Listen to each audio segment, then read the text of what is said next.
La montagne de Dieu. 1 Samuel 10 à partir du verset 1er. Quelqu'un va nous lire ce passage. 1 Samuel 10, verset 1, je lis la parole. Samuel prit une fiole d'huile qu'il répandit sur la tête de Saoul. Il le baisa et dit, « L'Éternel ne t'a-t-il pas oint pour que tu sois le chef de son héritage ?» Vas-y. Verset 2. Aujourd'hui, après m'avoir quitté, tu trouveras 2 hommes près du sépulcre de Rachel, sur la frontière de Benjamin. Tu trouveras combien d'hommes? 2. Très bien, continue. À Tselchash, ils te diront, les ânesses que tu es allé chercher sont retrouvées. Et voici ton père ne pense plus aux ânesses, mais il est en peine de vous. Et dit, que dois-je faire au sujet de mon fils?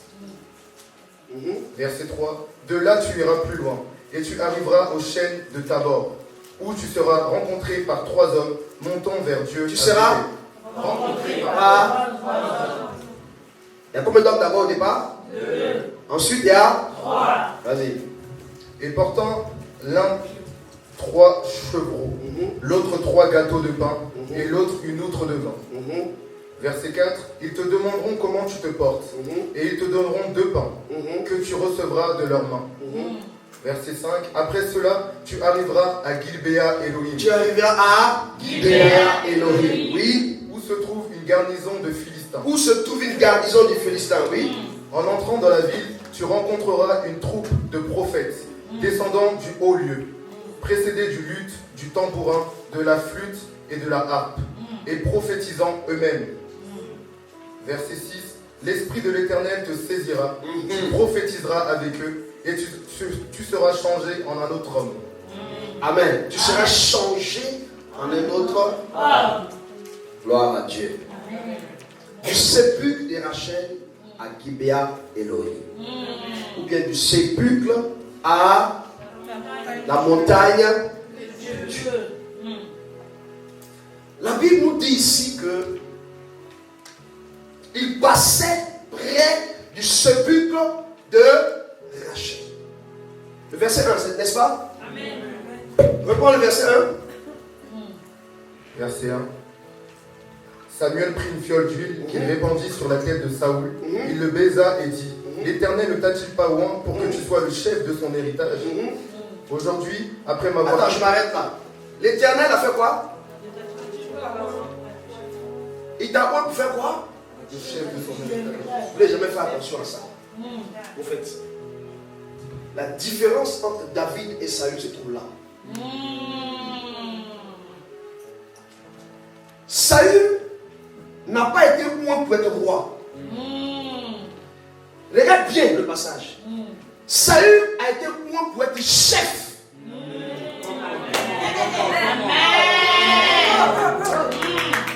C'est pour ça qu'il a été oint à partir d'une fiole, pas à partir d'une colle. Choisi par les hommes. Donc il est oint pour être chef sur le peuple. Mais David est choisi pour être roi sur le peuple. Amen. Amen. Amen. Quand tu es choisi pour être chef, ton temps est limité. Ton onction est limitée. La façon dont tu te propages est limitée. Mais le roi, il est Dieu sur terre pour le peuple. Vas-y, continue. Verset 2. Oui. Aujourd'hui, après m'avoir quitté, tu trouveras 2 hommes près du sépulcre de Rachel, sur la frontière de Benjamin, à Tselchash. Ils te diront, les ânesses que tu es allé chercher sont retrouvées. Et il est près du sépulcre ou dans le sépulcre? Près du sépulcre. Hein? Il est près du sépulcre ou dans le sépulcre? Près du sépulcre. Le sépulcre c'est quoi? Le sépulcre c'est quoi? C'est un tombeau. Le tombeau parle de quoi? De la mort.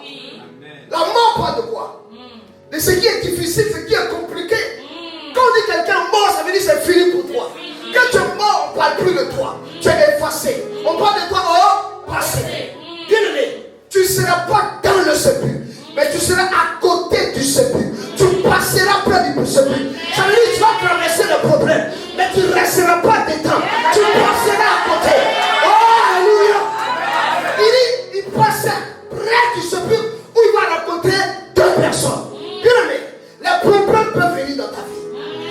difficultés peuvent venir dans ta vie.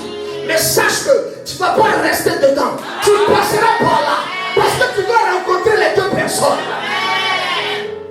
Lorsqu'on te donne une parole prophétique, commence à pleurer.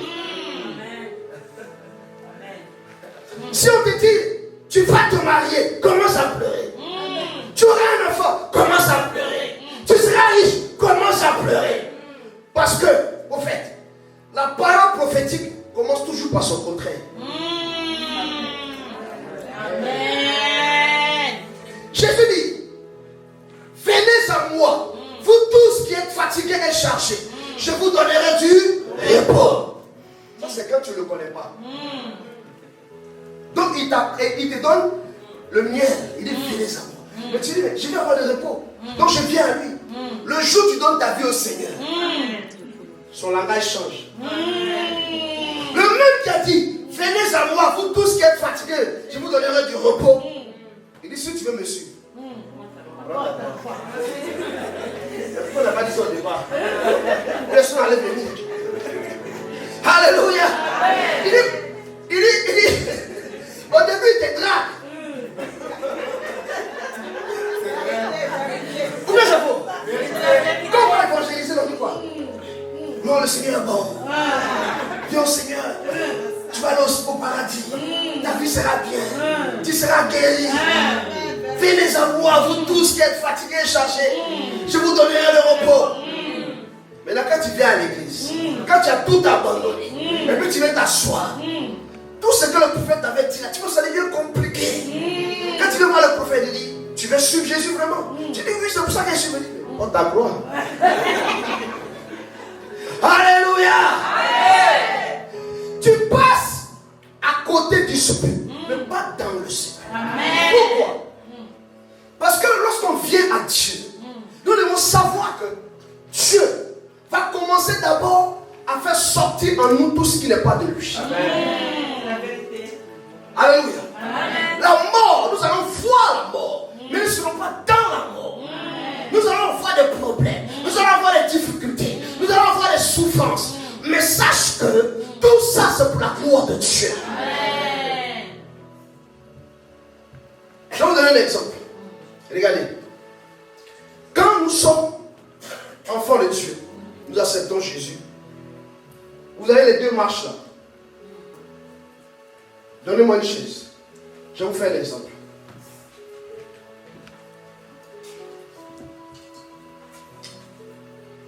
Voilà. Mets la chaise en face de moi. Est-ce que la chaise est plus élevée qu'ici? Je veux quelque chose qui est plus haut qu'ici. La chaise est plus haute? C'est plus haut. Ok, très bien. Quand nous venons à Dieu, nous acceptons Jésus. Il nous met sur un piédestal. Nous sommes enfants de Dieu, fils de Dieu, tout ça. Maintenant, quand nous travaillons pour Dieu, arrivé un moment, Dieu veut nous élever. Alléluia. Amen. Mais au moment où Dieu veut nous élever, entre le temps où Dieu veut nous élever et là où nous sommes, il n'y a pas de pont. Tu ne passes pas de cette étape à l'étape où tu veux te mettre directement. Il n'y a pas de pont. Et comme il n'y a pas de pont, pour pouvoir aller sur la chaise, il faut faire quoi?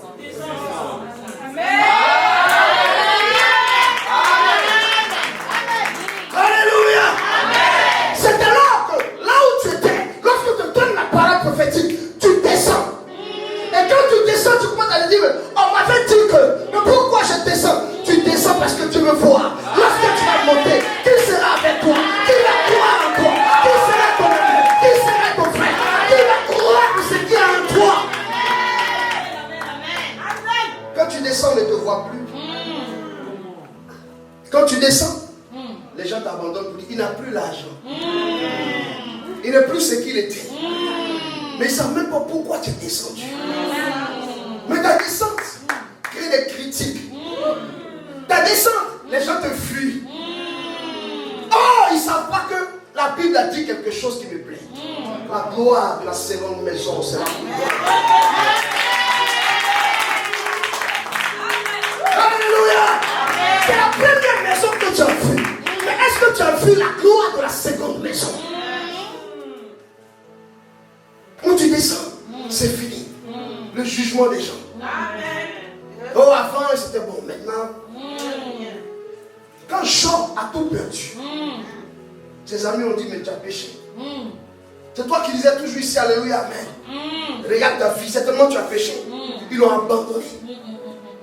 Mais lorsque Dieu veut te bénir, Dieu va toujours te faire descendre avant de te faire remonter. Amen. Pour trier tes amis.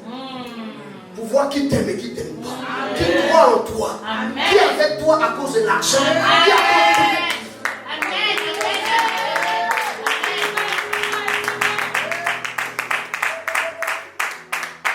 En fait, quand Dieu t'aime, tu as des problèmes. Si Dieu t'aime, tu as des problèmes. Quand Dieu te fait confiance, tu es foutu. Mais regarde, il y a Job, tu as quitté où Job dit, la terre, je suis allé me promener sur la terre. Et tu as vu, il dit au diable, mais tu as vu mon fils Job. Est-ce que le diable lui a demandé?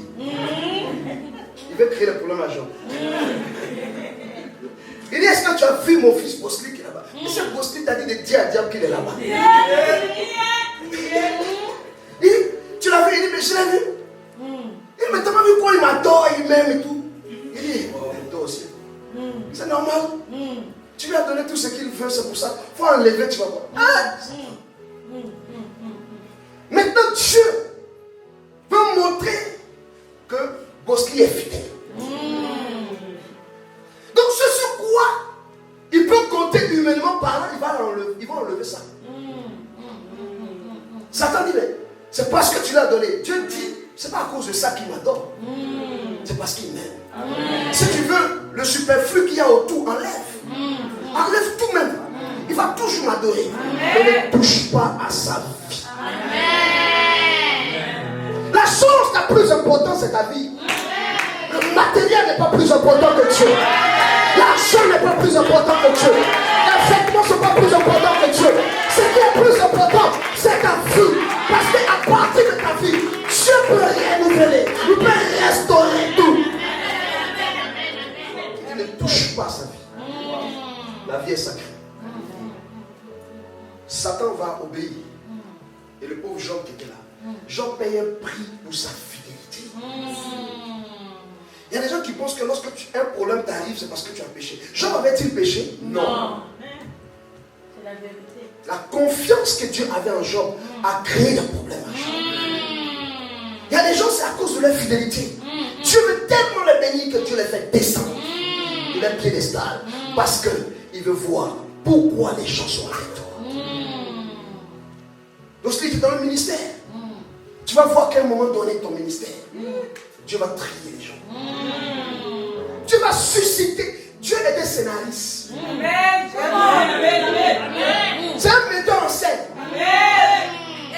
Il est là comme ça, puis il crée un scénario. Mais nous, nous pas au courant du scénario. Nous, on pleure, on dit c'est un scénario. C'est un grand, il cherche des acteurs. Donc il peut dire que, oh, Bosli, c'est mon acteur. Dans le ministère. Quand Dieu veut t'amener loin, il va arriver un moment où Dieu va créer un problème pour trier tes collaborateurs. Pourquoi? Qui croit en toi parce que ça va? Qui croit en toi parce que tu es un oint de Dieu?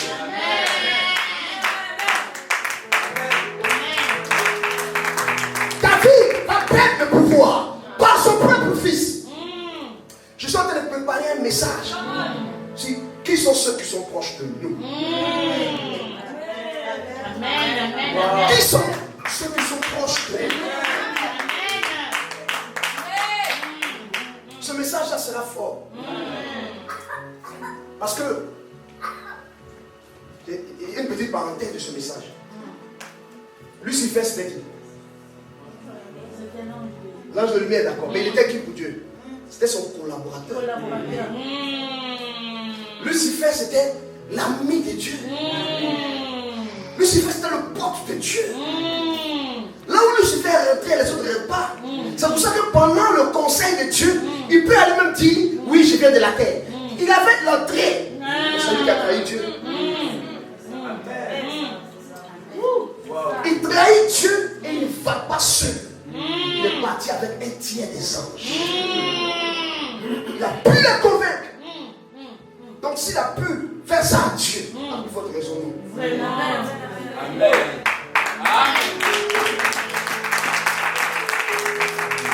Celui qui trahit ne va jamais seul.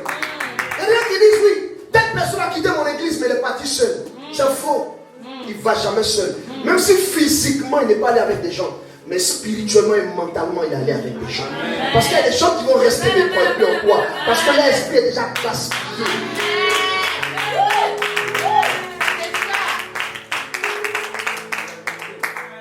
Alors David va perdre le pouvoir par la force de son fils.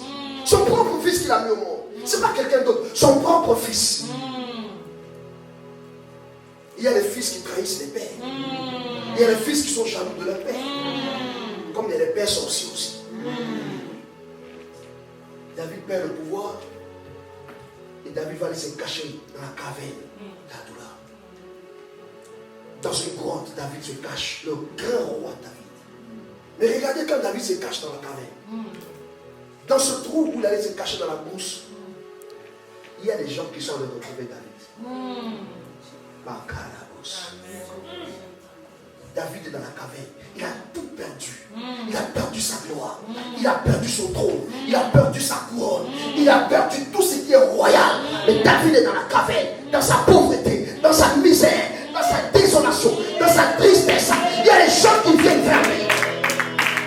La Bible déclare que les gens qui partaient vers lui, c'était des gens qui avaient des têtes, c'était des gens qui étaient malades, c'était des gens qui avaient des problèmes. Ils sont allés vers David. Ils ont dit à David, David, c'est vrai, tu as tout perdu. C'est vrai, tu n'as rien. C'est vrai, tout ça, c'est fini. Mais nous savons que tu es notre roi, tu es notre champion. C'est celui-là que nous croyons.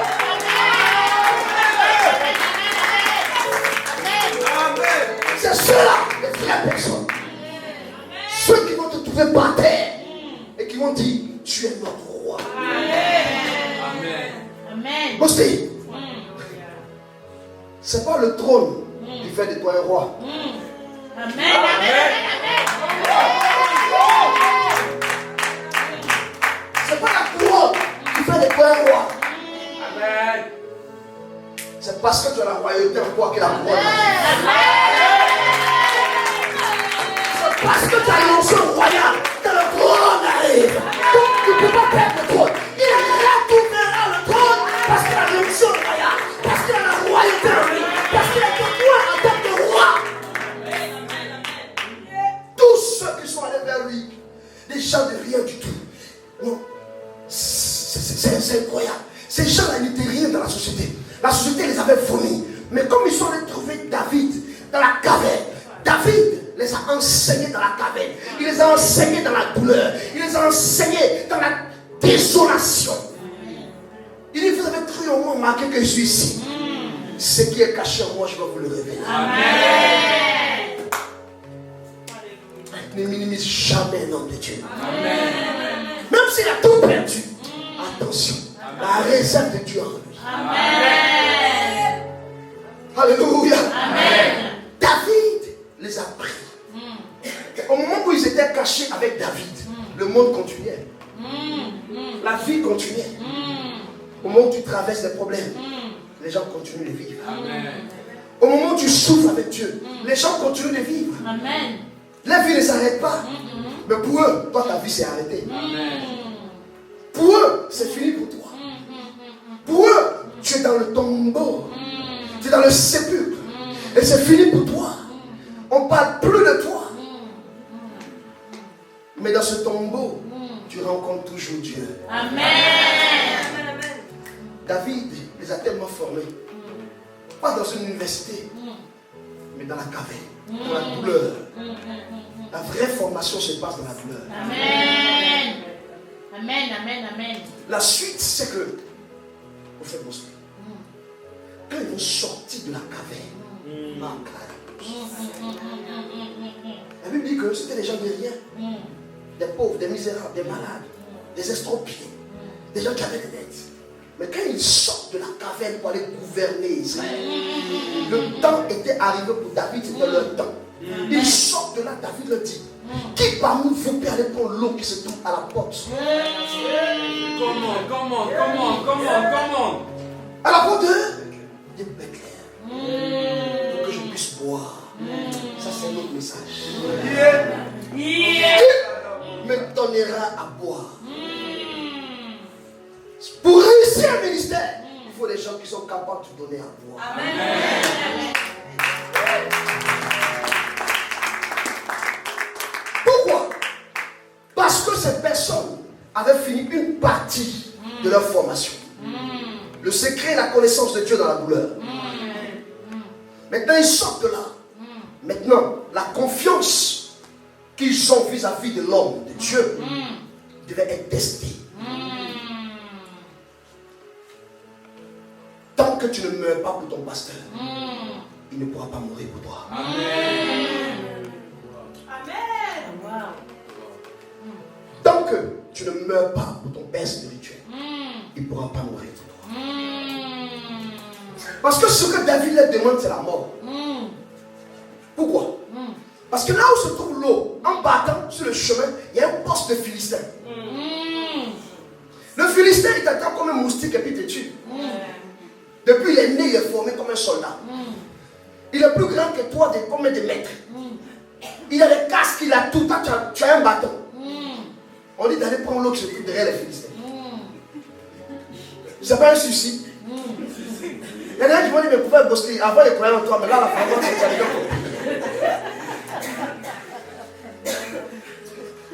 Viens, mon fils. Mets-toi ici. Viens, pasteur. Mettez-vous comme ça.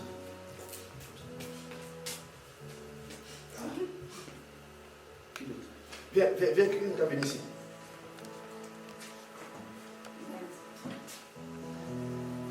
Une autre deuxième personne. Une deuxième personne, rapidement. Non, attendez là. En face d'eux, Mettez-vous en face d'eux. Voilà. Bon, imaginez que. Ils sont un peu grands, mais bon, les deux font partie de ceux qui sont sortis de la caverne avec David. Maintenant, ils doivent aller prendre l'eau qui est là-bas, sur la chaîne. Pour aller donner à David qui est assis là-bas et qui est assis là-bas. Ils doivent traverser qui?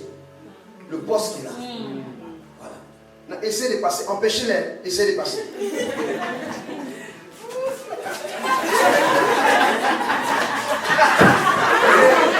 Alléluia!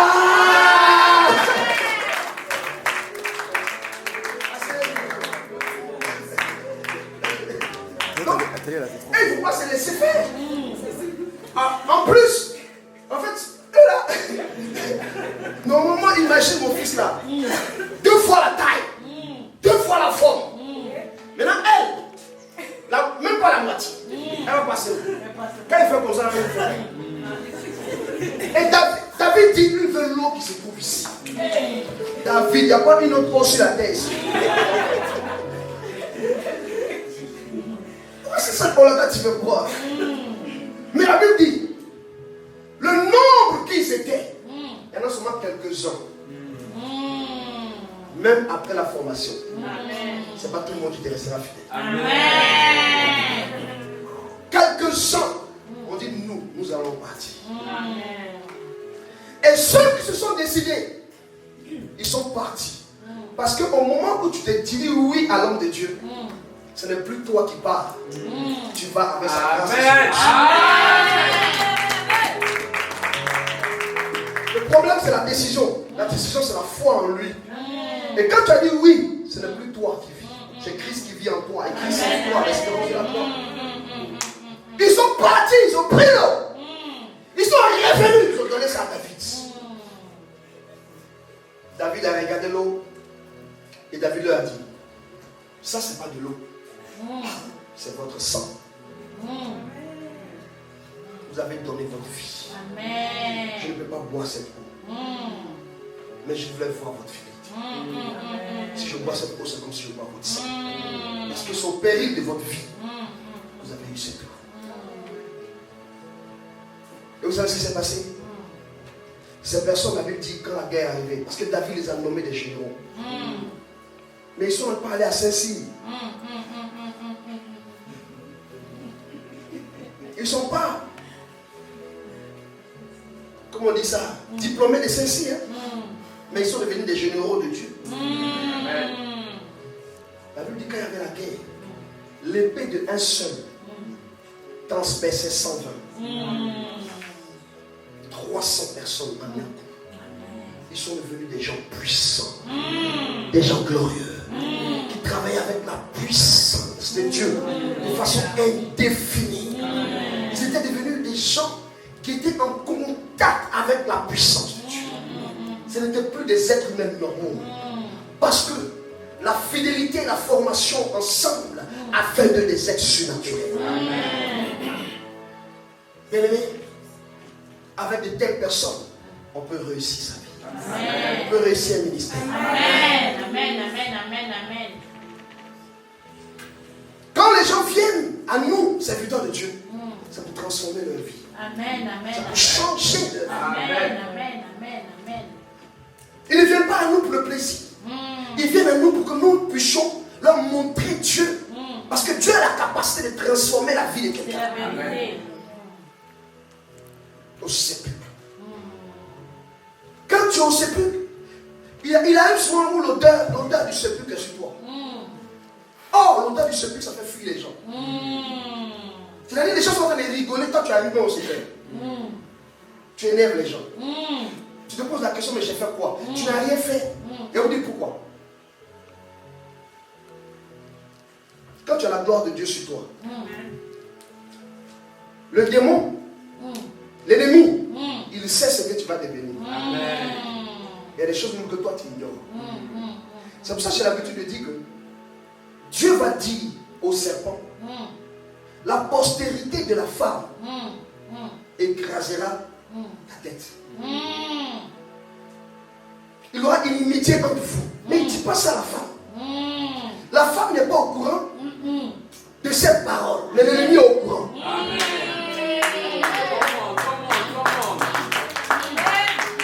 Pasteur Bosti, dès que toi tu démarres ton ministère, ton ennemi est au courant de là où tu vas te situer. Donc comme lui il est au courant, il commence à te combattre maintenant. Et toi tu le répètes, pourquoi il te combat? Il a vu ce que tu vas devenir. Il a vu ton élévation. Il a vu ton succès. Il a vu ta gloire. Il te combat pour ça. Souvent on pose la question, pourquoi ils sont comme ça avec moi? Pourquoi? Mais ils ont vu. C'est pour ça qu'ils te combattent. Mais toi tu ne comprends pas pourquoi ils te combattent. Alléluia. Satan combat les femmes. Parce qu'il y a un contentieux. Et la femme se pose la question, pourquoi? Hier j'étais à un programme de femmes, à un dîner. Et puis les femmes disaient, oui, nous les femmes, nous sommes combattues, nous les femmes, et c'est là, nous les femmes, nous les femmes.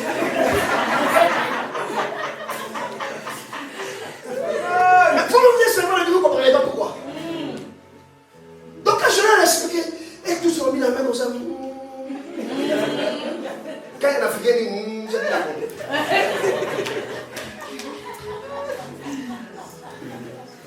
Je leur ai dit, mais pourquoi vous êtes étonnés? Il y a un litige entre vous et Satan. Il y a un contentieux entre vous et Satan. Parce que moi je ne comprends pas les femmes.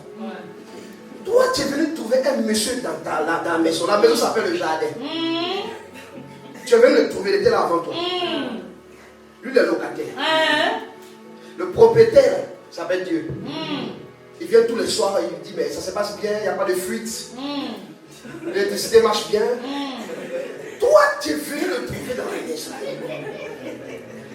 Bon, tu ne lui demandes pas à la maison, ça s'arrête où? Il y a chez le voisin. Peut-être le voisin là, il n'aime pas trop le bruit. Mais toi, tu es arrivé dans le jardin. Tu laisses ton mari, tu vas te promener. Dans ta promenade, tu croises un type. Tu ne le connais pas, tu ne l'as jamais vu. Lui, tu commences à causer, lui, c'est ton camarade. Tu causes, lui. Attends, les femmes, tu as laissé ton mari à la maison. Et toi, tu t'en vas te promener. Tout de suite. Tu ne connais pas un monsieur. Il dit, tu vois le fruit là, tu dis oui. Il dit, c'est doux, hein? Lui, il a goûté ça quand? Lui qui t'a dit, c'est doux là. Lui, il a goûté ça quand? Et puis lui, il t'a dit, non, si sur la terre pour devenir comme Dieu. Donc vous êtes comme ça. Elle dit, ah bon? Il commence à te raconter des phrases, tu sais qu'il ment. Une femme, elle aime qu'on la blague. Quand tu entends draguer une femme, elle sait que tu mens, mais c'est tout dans ses oreilles, elle aime ça. C'est toi, tu vois une belle femme avec un gars bizarre, ça, il parle bien. Alléluia! Les femmes aiment les belles paroles. Oh, le monsieur là, c'était un bon parleur. On l'appelle le séducteur. Donc imaginez un peu, quand il a vu la femme, il a chaîné des marches. Parce que depuis qu'il est dans le quartier, il n'a jamais vu ça.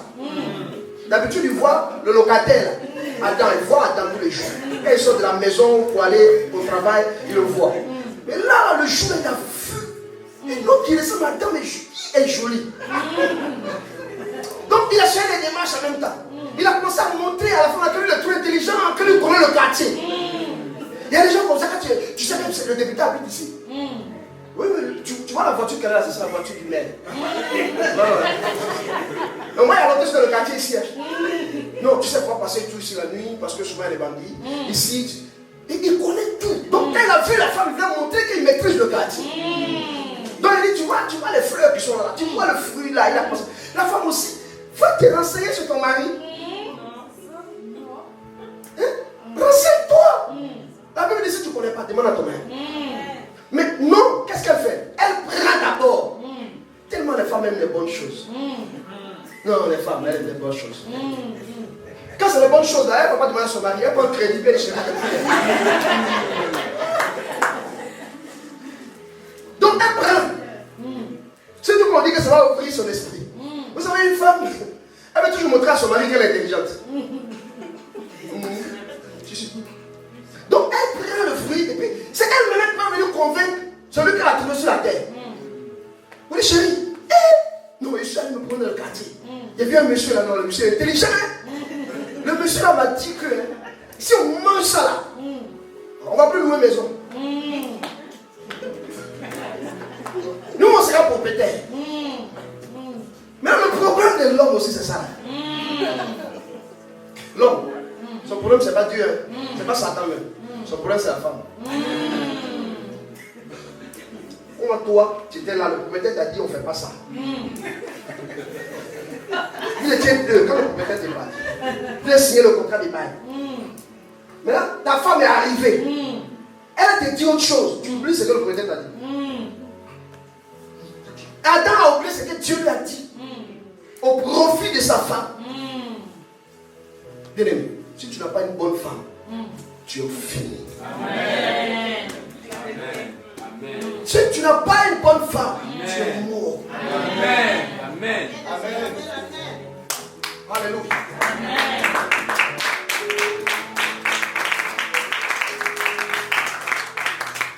Mais ce qui me plaît chez la femme est fidèle. Lisez bien la parole de Dieu. Quand j'ai vu le verset là, il dit non, pourquoi on ne voit pas la partie là tous les jours? Dieu te donne la partie là. Acclame le Seigneur.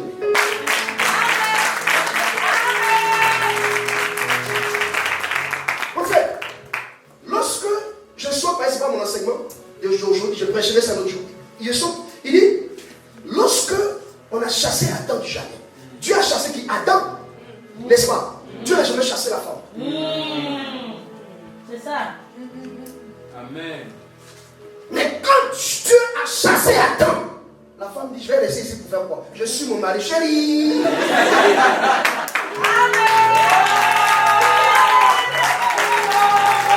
Alléluia. Alléluia. Les femmes sont fidèles. Elle dit, je ne peux pas rester ici. Je ne sais pas comment il faut payer la maison. Mais c'est la partie de la femme aussi. Monsieur, je vais me trouver dans la maison, on l'a chassé. Moi, je reste ici, je vais comment? Chérie, où tu vas? Je vais. Amen. Ton Dieu sera mon Dieu. Ton argent sera mon argent.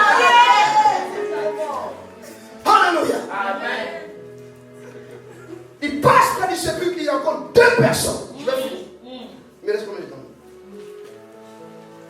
Ah, il me reste 5 minutes. 3. 15. Il veut qu'il parle beaucoup.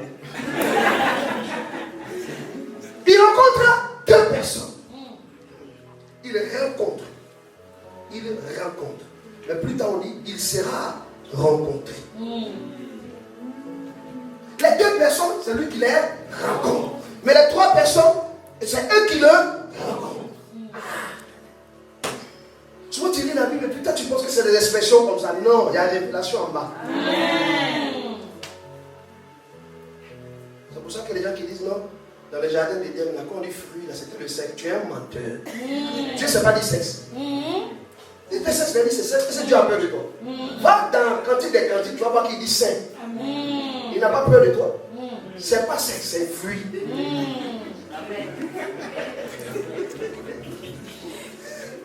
Non, c'est parce que Dieu ne voulait pas dire. Et tout ça, faux. Alors, si tu dis ça, ça veut dire que non, viens, mais. Ève, tu vas dire que Satan a. Tu vas pas ça.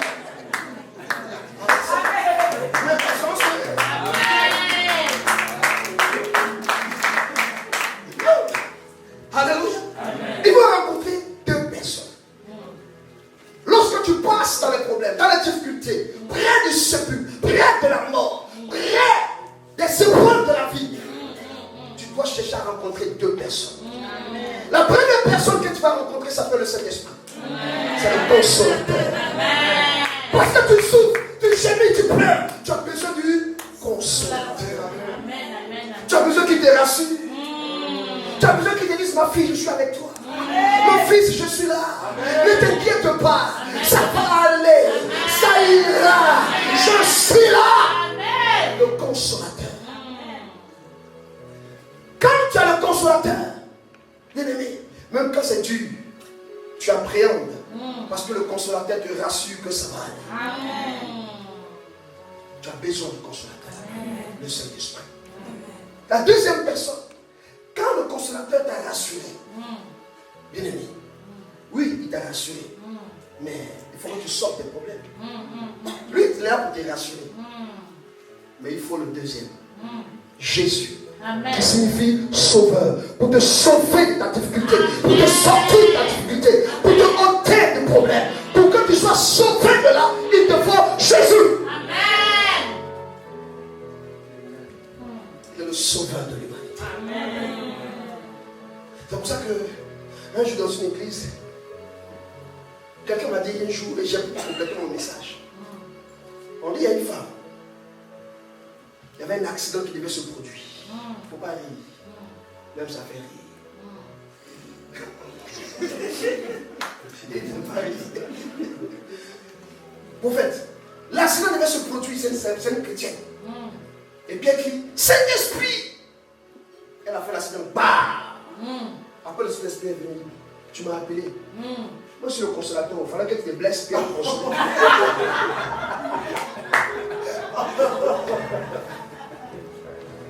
La prochaine fois, appelle Jésus, c'est le sauveur.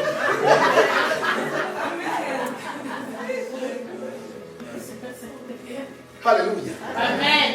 Est-ce que ça peut aller? Amen. Est-ce que ça peut aller? Donne-moi une amène bien. Donne-moi une amène fort. Donne-moi une amène puissant. Donne-moi une amène chocolatée. Non, ça c'est pas une amène chocolatée.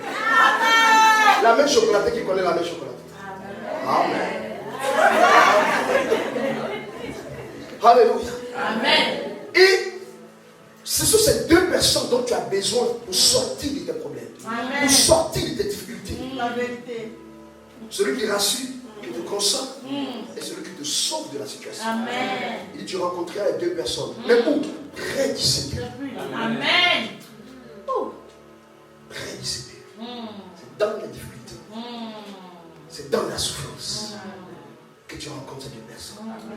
Mais maintenant, quand tu es devenu chrétien et que tu sais Dieu, tu seras rencontré par 3 personnes. Amen, amen, amen. Il dit, lisez bien le verset, quand tu iras plus loin, n'est-ce pas? Amen. Plus loin, tu seras rencontré par 3 personnes. Mais pourquoi il dit plus loin? Enfant de Dieu, serviteur de l'Éternel, homme de Dieu, Va plus loin dans ton adoration. Amen. Va plus loin dans ta recherche de la parole de Dieu. Amen. Va en profondeur. Ne reste pas sur le parvis. Bien-aimé, sur le parvis, le diable peut encore t'attaquer. Même dans le lieu saint, il peut te poursuivre. Mais rentre dans le lieu très saint avec Dieu. Amen. Va plus loin. Que ton adoration change. Que ta façon de prier change. Sois sérieux dans ton adoration avec Dieu. Que ta vie chrétienne soit une vraie vie chrétienne. Ne joue pas parce que Satan te poursuit. Et il te poursuit, c'est pour t'atteindre. C'est pas pour te rater. Le seul endroit où Satan ne peut pas rentrer, c'est dans le lieu très saint. Parce que Dieu réside dans le lieu très saint. Amen. C'est pour ça que même, comme j'ai prêché la dernière fois, même le sacrificateur, pour rentrer dans le lieu très saint, on lui mettait des clochettes. Pourquoi? Parce que si toi-même tu n'es pas saint, tu rentres dans le lieu très saint, Dieu te tue. Parce que la gloire de Dieu se trouve dans le lieu très saint. Donc va plus loin dans ta recherche de Dieu. Va plus loin dans ton adoration. Va plus loin dans ta recherche de la parole de Dieu. Va plus loin, ne t'arrête pas. Ne sois pas un chrétien superficiel. Amen. Il y a trop de chrétiens superficiels. Trop de chrétiens qui restent juste au-dessus. Non, va loin. Dis à quelqu'un, va plus loin. Creuse encore. C'est comme quelqu'un qui vient, qui lit un passage et puis il interprète le passage. Il dit, j'ai fini de prêcher. Mais toi, tu es plaisantin. Il faut donner des révélations. On n'est plus au stade où les gens venaient, ils donnent un passage et puis ils commentent le passage. Amen, amen, ça va à la maison. C'est fini ça. On doit aller plus loin. On doit chercher. On doit creuser. On doit fouiller. On doit percer. On doit jusqu'à ce qu'on puisse voir l'eau qui se trouve entre les cailloux et donner ça aux gens pour boire. Amen. Ne prenons pas l'eau sale qui est au-dessus. La flaque d'eau pour donner aux gens. Ça va les rendre malades. C'est pour ça qu'il y a beaucoup de chrétiens malades spirituellement. Parce qu'ils ne connaissent pas la parole de Dieu. C'est la vérité. Parce qu'on leur a donné le superficiel, les flaques d'eau. Il faut la source. Car la source, elle est intarissable. Pour avoir la source, il faut creuser. Pour avoir la source, il faut aller en profondeur. Pour avoir la source, tu vas croiser les cailloux, tu vas croiser les racines, tu vas croiser toutes sortes de choses. Mais ne t'arrête pas. Tant que tu n'as pas encore une eau, fouille toujours, creuse toujours, va plus loin. Et un jour, tu trouveras que l'eau va jaillir. Cette eau va étancher ta soif. Amen. Car c'est une eau intarissable. Cette eau s'appelle Jésus-Christ. Alléluia. Amen. Allons plus loin. Quand on dit lui est chrétien, ne sois pas chrétien comme tout le monde. Ne sois pas un tonneau vide. Alléluia. Bien aimé, pour venir prêcher, je suis obligé chaque fois de creuser. Pourquoi? Parce que je ne veux pas que vous entendiez ce que vous avez déjà entendu. Donc pour prêcher pour moi, c'est difficile. Non, je peux dire oui, ça fait 30 ans que je suis pasteur. D'après mon père spirituel, il dit ça fait 30 ans. Ça fait 30 ans que tu prêches dans le même livre. Si tu connais rien dedans, c'est que toi tu as lu la place. Ça veut dire que tu peux me réveiller à 4 h du matin. J'aurai toujours un message. Mais ce n'est pas ça le plus important. En quoi ce message va contribuer à la connaissance des gens qui sont en face de moi et à leur transformation. C'est pour ça que je suis obligé d'étudier, je suis obligé de bosser, je suis obligé de fouiller, je suis obligé de rechercher. Pourquoi? Parce que je dois sortir quelque chose qui vient de la source. Amen. Alléluia. Amen. Donc allons plus loin. Évitons d'être des chrétiens comme tout le monde. Quand on vous donne un message, même allez-y chercher encore. Priez. Adaptez le message à votre vie. Amen. Amen. Amen. Allez-y, faites des proclamations sur ce message. La meilleure façon de prier, c'est de prendre un verset de la Bible et de l'appliquer à sa propre vie. Amen. D'enlever le nom de celui qui est là de mettre ton nom. C'est toi qui es là, c'est toi qui es vivant. La vérité. Alléluia.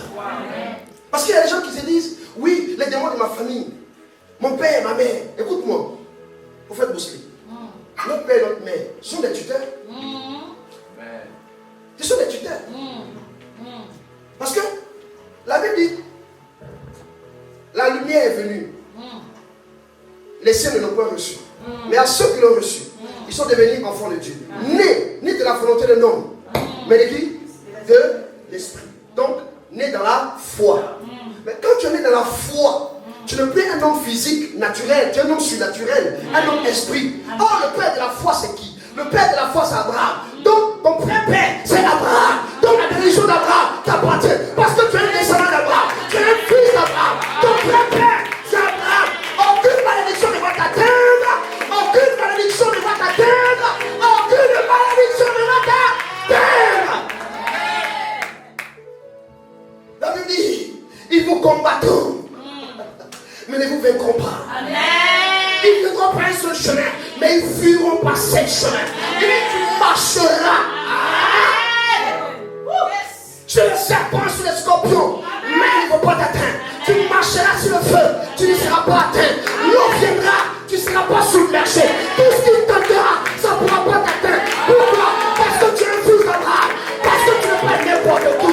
Parce que tu as Dieu avec toi. Parce que Jésus marche avec toi. Parce que tu es un fils d'Abraham.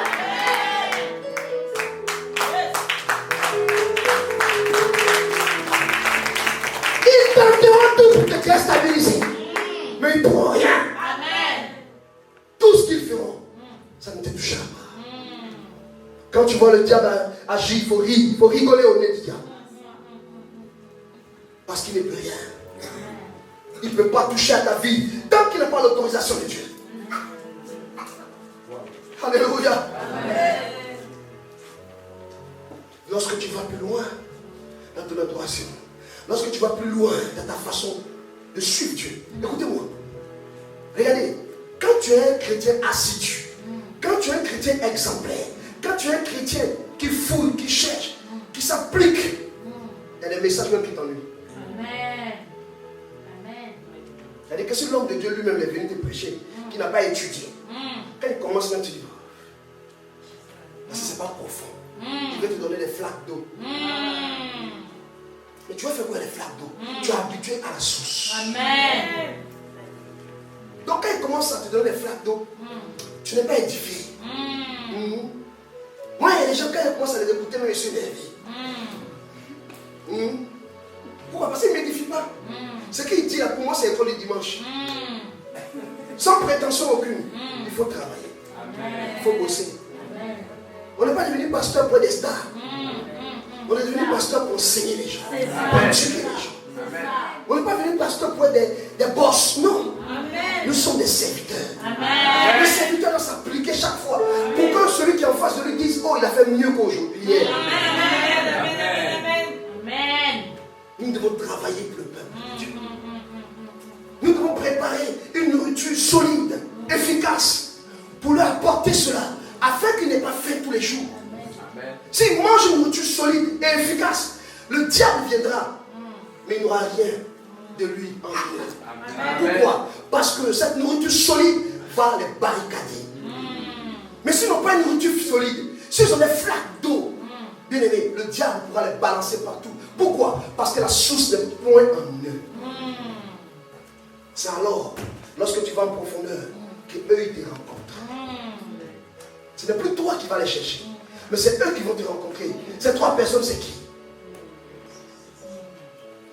Le Saint-Esprit, Jésus et Dieu le Père. Amen. Ce n'est plus toi qui vas les chercher. Mais comme tu es exemplaire, ils viennent à toi. C'est alors qu'ils t'accordent des dons. C'est alors qu'ils t'accordent des capacités. C'est alors qu'ils te permettent de pouvoir aller plus loin, encore mieux que là où tu les as trouvés. C'est eux qui viennent à ta rencontre parce que tu as passé ton test. Dieu ne va pas venir te trouver si tu n'as pas déjà accepté Jésus. Il faut accepter Jésus. Amen. Et que lui vienne maintenant à ta rencontre. C'est la vérité, c'est la vérité. Et quand il vient à ta rencontre, ta vie ne peut jamais devenir la même. C'est pour cela que la Bible dit, celui qui perd sa vie la retrouvera. Et celui qui garde sa vie la perdra. Amen. Accepter de perdre. Parce que la vie en Christ, c'est une vie de perdre pour gagner. Dieu, il a perdu son fils, Jésus. Mais il a gagné plusieurs fils. Prophète Bosqui, Bishop Tokro.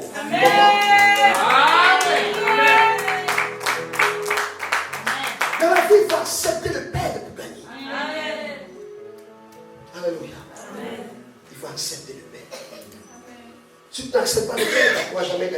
Amen. Mais ce qui est intéressant dans l'affaire, c'est que ce que tu perds n'a rien à voir avec ce que tu gagnes. Alléluia. Ce que tu perds n'a rien à voir avec ce que tu gagnes. Parce que ce que tu gagnes est tellement élevé, tellement puissant, que tu te dis, je suis content d'avoir perdu ça. Amen. Mais accepte d'abord de perdre. Les chrétiens d'aujourd'hui, tout le monde veut ressusciter. Mais personne ne veut mourir. Mais un vivant ne peut pas ressusciter. Ben non. Pour ressusciter, il faut mourir. Acceptons de mourir pour Jésus. Acceptons de mourir dans notre moi, dans notre orgueil. Mourons. Nous devons mourir.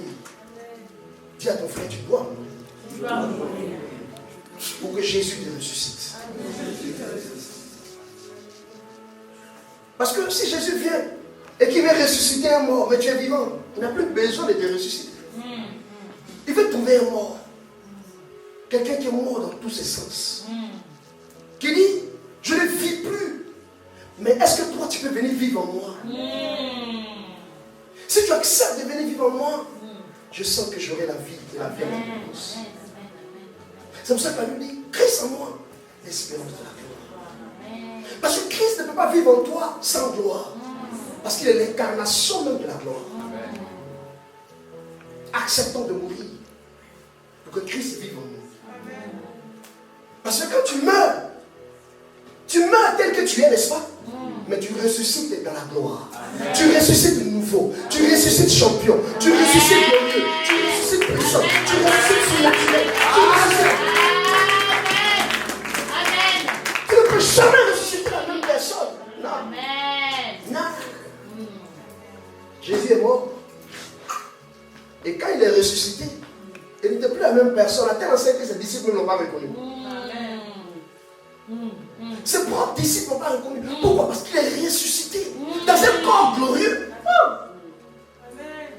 Il dit, je vous ai vu sur le chemin pour me demander de passer à Emmaüs. Mais ce n'est plus le même Jésus. Ce n'est plus celui qui mangeait avec eux. Ce n'est plus celui qui marchait avec eux. C'est un Jésus glorieux. Parce qu'il acceptait de mourir. Et il est ressuscité dans la gloire. Alléluia. Amen. Tu rencontreras ces trois personnes. Amen. Parce qu'eux-mêmes viendront à toi. Amen. Alléluia. Amen. Bien aimé, la deuxième partie du message, je vous donnerai ça un autre jour. Parce que la Bible dit que ces personnes lui ont donné des gâteaux. Et puis quoi encore? Ils ont donné des gâteaux. Ils ont donné quoi encore? Hein? Du vin. Ils ont donné quoi encore? Des chevaux. Ce sera dans la deuxième partie du message. Et pour aujourd'hui, je voulais m'arrêter. Pour vous dire ceci. La Bible dit que Jésus est l'alpha et il est L'oméga. Mais qui est le bêta?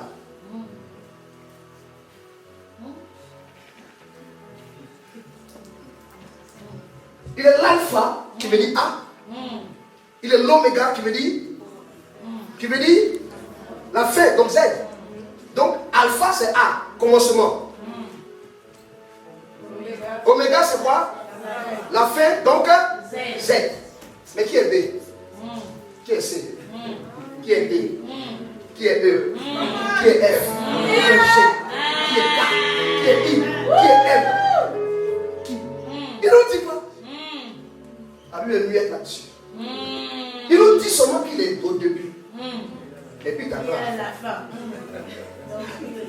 Mais il commence à être toi. Au début, il est là. Et quand tu prends ta belle, lui, il s'en va dans cette. Il t'attend ici. Il dit c'est la fin. Et il ne me dit plus comment pour arriver à cette. Il ne nous explique pas.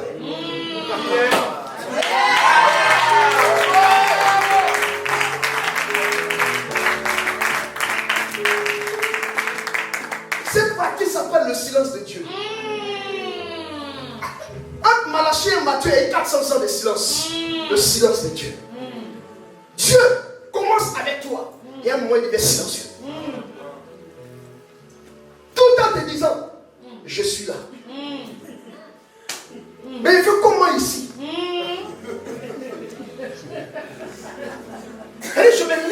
mari, je dis, je m'en vais à Mantes-la-Jolie. Dieu dit, ok, on y va ensemble. Dès qu'elle démarre la voiture, je suis à Mantes-la-Jolie. Il dit, mais il faut pas pour arriver, il dit, débrouille-toi.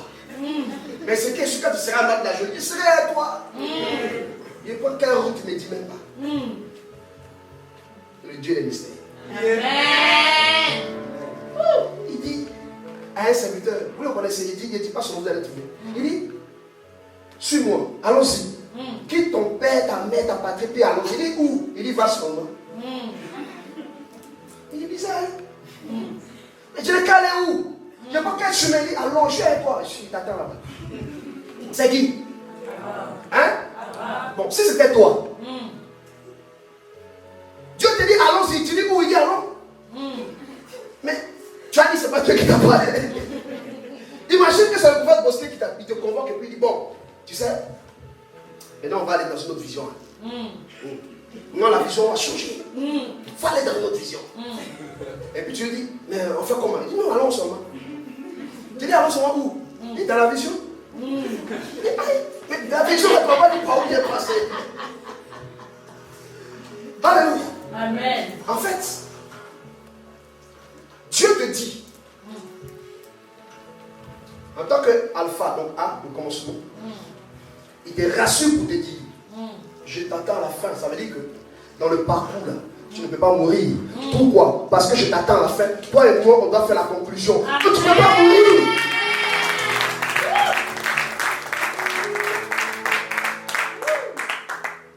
Il te rassure. Oh, notre problème en tant que chrétien, c'est le milieu. C'est le silence de Dieu. Là où Dieu ne parle pas, là où Dieu ne dit rien, là où tu as des épreuves, là où tu as des difficultés, là où les gens t'insultent, là où les gens te persécutent, c'est là notre problème. C'est la partie là. Mais on s'est dit quoi? Dieu dit, il nous attend. Mais il prend le bateau, je dirais même un bateau, une pirogue, et puis il dit, allons de l'autre bord. Il leur a dit quoi? Allons où? De l'autre bord. Il a dit, on va finir. Mais il ne dit pas que la tempête va venir. Lui il dit, prenons le bateau, ça c'est A. On va aller de l'autre côté, Z. Mais le milieu là, il ne dit pas. Il est couché dans le dos. Quand il dit bateau, ça m'énerve. Mais bateau, ça fait gros. Dans pirogue. Oh, c'est quelqu'un couché dans une pirogue qui il y a l'eau. Ça veut dire que même son vêtement, ça touche un peu l'eau. Mais il dort. Bon, quelqu'un qui est dans pirogue. Et puis, son vêtement même touche l'eau. Il dort. Maintenant, vous regardez ce qui se passe autour. Est-ce que le gars est normal? Et comme il dort, il n'est pas au courant de ce qui se passe.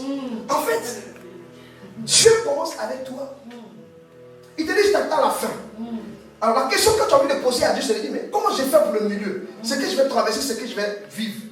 Il ne t'inquiète pas, j'ai déjà payé le prix parce que je t'attends à la fin. Amen.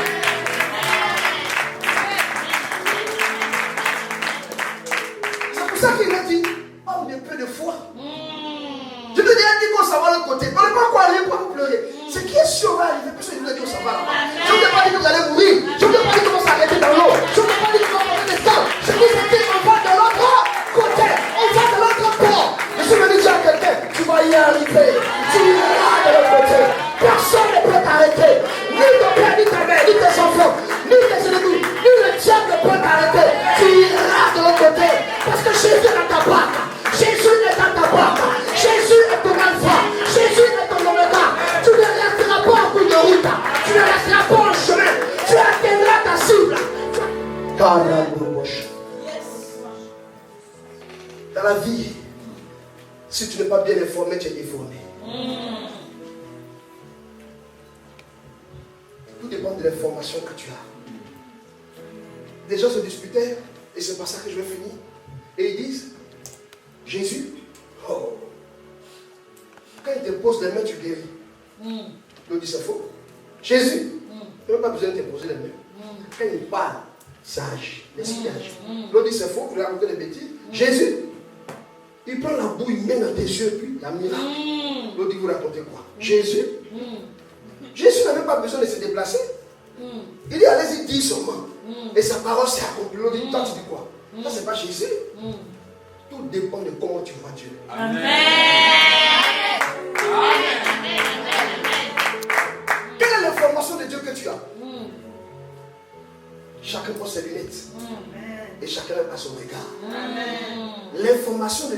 as, ta foi agit en fonction de l'information de Dieu que tu as. Qui est Dieu pour toi? Est-ce qu'il est celui qui est capable de solutionner tout? Si tes lunettes te montrent ça, il va tout solutionner. Si dans tes lunettes, toi, tu vois que Dieu il est celui-là qui frappe les gens, tu vas toujours voir Dieu te poursuivre la nuit. Parce que tu as insulté quelqu'un, tu dis hey, j'ai péché, Dieu va me poursuivre. Toi, c'est comme ça que tu vois Dieu. C'est pour cela que quand on va dans une communauté, on suit un leader en fonction de sa vision. La vision, c'est le leader qu'on porte. La vision, c'est le regard qu'on a. La vision, c'est le parcours qu'on suit. La vision, c'est le chemin que trace devant nous. Tu ne peux pas être dans une vision où toi, tu crois à la richesse et la gloire, et aller dans une vision où eux, ils ne croient pas à la richesse. Eux, ils croient à la pauvreté, à la misère. Et les pauvres, et les gros pantalons. Mais tu sors de cette vision parce que tu ne crois pas en ça. Mais tout dépend. Parce que tout ça, c'est Dieu. Si tu es pauvre, tu peux aller au ciel. Si tu es riche, tu peux aller au ciel. Si tu es puissant, tu peux aller au ciel. Si tu n'es pas puissant, tu peux aller au ciel. Parce qu'aller au ciel, ça s'appelle Jésus comme Seigneur sauveur personnel. Alléluia. Amen. Il y a le côté esprit, il y a le côté physique. C'est pour cela qu'il ne faut pas suivre Dieu. Corps, âme et esprit. Mais il faut suivre Dieu. Esprit, âme et corps. C'est ça. C'est ça. Je vais expliquer. C'est Pourquoi je parle? Ne suivez pas Dieu, corps, âme et esprit. Non. Suivez Dieu, esprit, âme Ah, et mais corps. corps, oui. J'explique, au fait. Quand tu suis Dieu, corps, âme et esprit, le corps, c'est la chair. La chair, le diable a accès à la chair. C'est pour ça que nous péchons. Parce que le diable a accès à nos chairs. Alléluia. Amen. C'est pour ça que Dieu dit au diable, tu peux toucher à son corps, tu peux tout faire, mais ne touche pas à sa vie. Donc le diable a accès à nos corps. Alléluia. Amen. Le corps est charnel. Donc quand une information part du corps, elle est forcément charnelle. Et le corps va transmettre ça à l'âme. L'âme qui est le centre de nos émotions. L'âme accepte ce qu'on lui donne et il le transforme. Donc l'âme va accepter l'information qui est remontée par la chair. Et l'âme va faire remonter ça dans ton esprit. Et ton esprit va accepter. Alléluia. Amen. Donc, quand ta chair te dit que tu es malade, tu sens la douleur. La chair dit que tu vas mourir. Tu vois la maladie que tu es déjà mort. De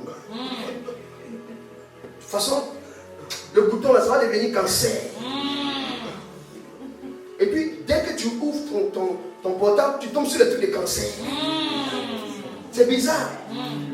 Tu peux regarder la télé, les chaînes que tu tombes dessus là, c'est les chaînes de cancer. Tu passes dans la rue, quand tu veux jeter ton regard, tu vois les panneaux au pas de cancer. Tu rencontres quelqu'un qui dit, ma tante avait le cancer. Ça, c'est l'information de la chair. Donc, tout ce que tu entends, c'est cancer. Donc, ça remonte à l'âme. L'âme dit, cancer, ça tue. Tu vas mourir. Accepte de mourir. Ce qui est sûr, il faut mourir de quelque chose. Et toi, tu dois mourir de cancer. Et l'âme va transmettre ça à l'esprit. Et l'esprit va commencer maintenant à se promener. Pour dire, prophète, mon esprit, prie pour moi, j'ai le cancer. Oh, c'est pour il y a le cancer, je dois mourir dans 4 jours. Sauve-moi. Mais tout est parti de la chair. C'est alors qu'un roi de Dieu, qui lui n'est pas. Allons-y ensemble. Corps, âme, esprit. Mais qui est? Esprit, âme et corps.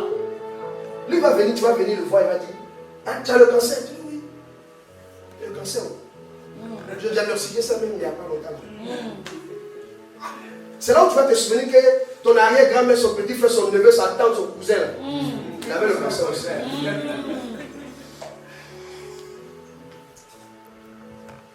Mais lui, il ne raisonne pas comme toi. Parce que toutes les informations que l'esprit donne sont les informations qui viennent du grand esprit. C'est pour cela que la Bible dit, l'Esprit de Dieu est un témoignage à mon esprit que je suis enfant de Dieu. C'est les deux esprits qui communiquent. Donc l'Esprit va te donner l'information pour dire, tu n'es pas malade. C'est là que tu ne sens pas encore la douleur parce que c'est l'Esprit. Ce qui est spirituel n'est pas physique, n'est pas charnel. Tout ce qui est physique a d'abord été spirituel d'abord. Donc il dit, tu n'es pas malade. Donc malgré tout ce qui se passe en toi, ton esprit dit, tu n'es pas malade. Et l'esprit va faire descendre ça dans l'âme. L'âme qui est le centre de nos émotions. L'âme va dire, non, tu n'es pas malade. Ce n'est pas le cancer. Tu penses peut-être que c'est le cancer. Tu as les symptômes, mais ce n'est pas le cancer. Et le corps va ressentir maintenant. Vous dites en fait, je ne ressens plus un prophète. Depuis que tu as prié là, on dirait c'est parti. C'est pas on dirait c'est parti, c'est parti. Amen. Parce que tout était dans l'information que tu as reçue. Et c'est comme ça que le miracle s'opère. Parce que ce que vous devez savoir, lorsqu'on meurt, les trois se dispersent. Chacun va de son côté. C'est pour ça que j'ai ri souvent quand on dit Père à son âme. L'âme ne va pas chez Dieu. C'est du pléonasme ça. Père à son âme. Quand Jésus est mort à la croix, il a dit quoi? Il dit, entre tes mains, je remets mon âme. Je remets quoi? Mon esprit. Pourquoi tu dis Père à son âme?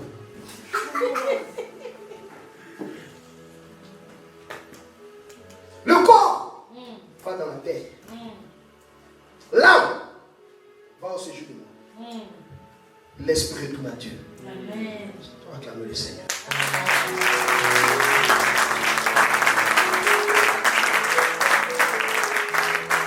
Parce que l'esprit ne nous appartient pas. Il dit, entre tes mains, je remets Mon esprit. ce que tu m'as donné là.